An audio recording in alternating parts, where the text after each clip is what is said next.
welcome back to another episode of Getting Healthy with Dr. T, where I show you quick and easy tips on how you can stay healthy and immune ready to have a balanced life. Today we're making seamoss lemonade.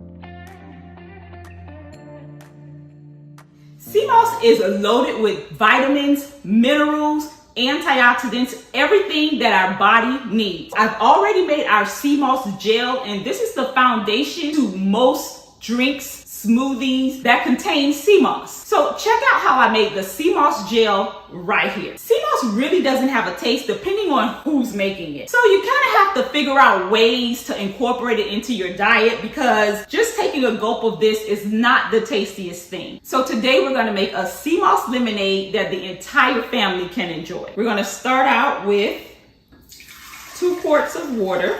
I'm actually going to use some of the water that the seamoss soaked in overnight, so I don't lose any of those nutrients. And we're going to do 1 cup of our seamoss gel.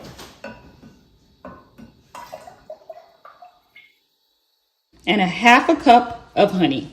For those of you that are thinking, wow, that's a lot of honey, you can use honey or sugar, depending on what you have.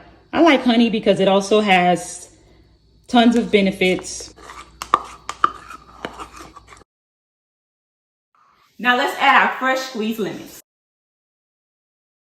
So I'm going to do 3 full lemons, but it's up to you.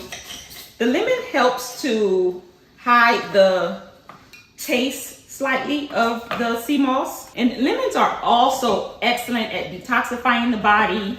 They're loaded with vitamin C to help boost your immune system. So it's like a win-win. And I love this little gadget because it catches the seeds as well as some of the pulp, which I actually like the pulp.